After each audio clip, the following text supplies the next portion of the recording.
Welcome everybody to this week's edition of Valpo Basketball Preview along with head coach Bryce Drew.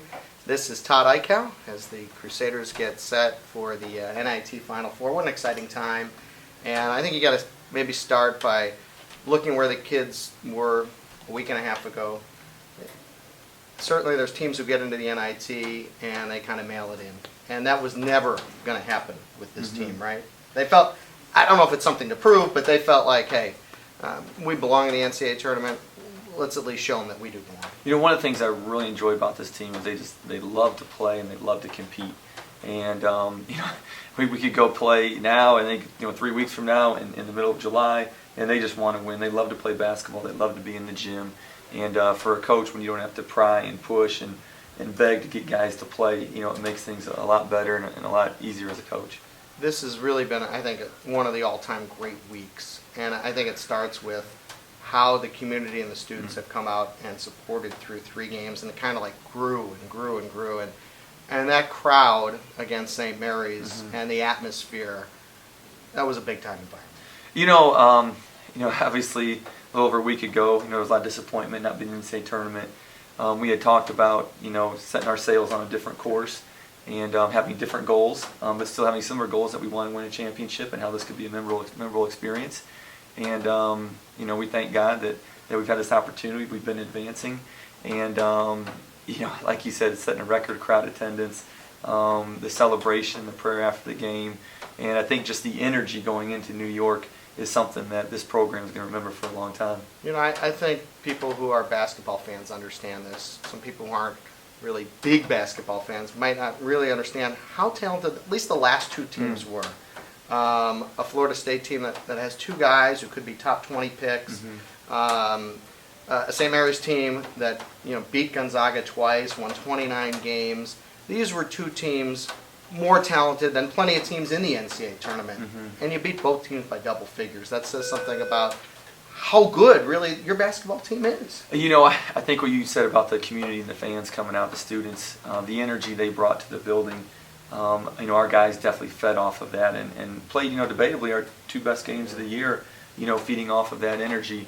And, it's nice to see that our team is actually improving as the season's gone on.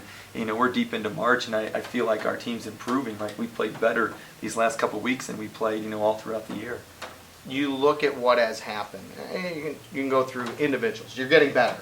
But I think that the month, this past calendar month, spanning over 2 months, from Alec Peters, maybe has been the best calendar month by a Valpo basketball player I've ever seen.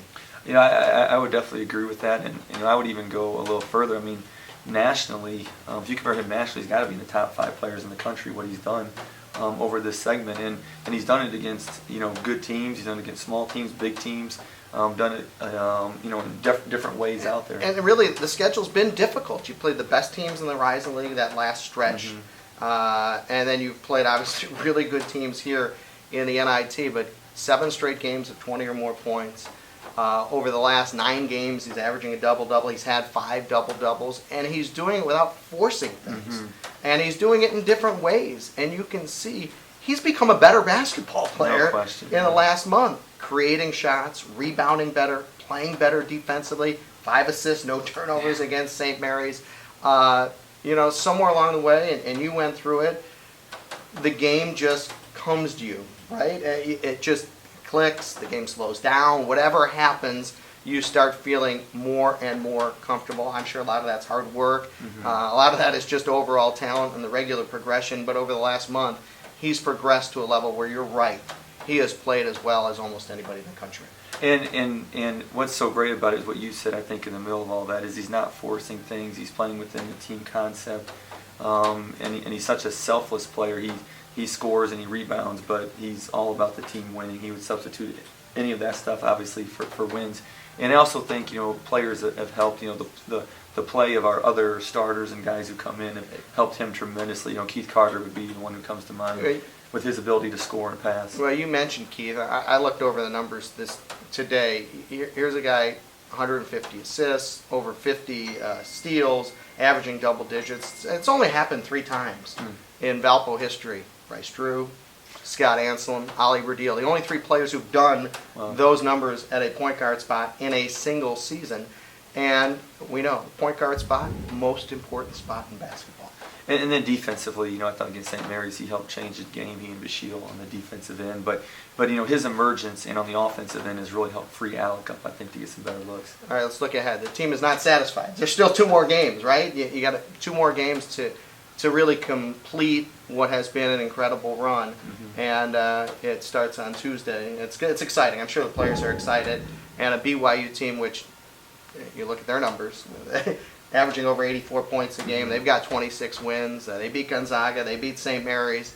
They'll be one of the better teams we see all year. Excellent team. I think they're playing even better, like us as of late, with great wins against Virginia Tech and Creighton in their last 2. Obviously, present a lot of problems with their offense and their size. They have a lot of maturity on their team.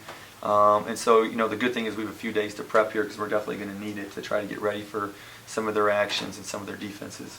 They got 3 players averaging better than 15 points a game, but they have maybe the most unique player in the country, Kyle Collinsworth. I've never seen numbers like this. Guy's averaging almost a triple-double, and he's had 12 triple-doubles. That's an NCAA record. You've seen, I'm sure, some film. You've seen him. Really, he's unlike any other player, I think, in the country. A great opportunity to play against, a guy like that. He's basically a point guard, but at his size, it allows him to post, to score down low. He can score outside, and so he's definitely a tough matchup. But I think again, it's a neat opportunity to be able to go to New York, play against a team as good as BYU, and then with a special player like that. Last question for you. You've played at Madison Square Garden, obviously. How about talking to the kids about how special this building is? And you've got kids who understand basketball and they know, and a lot of them are kind of basketball junkies.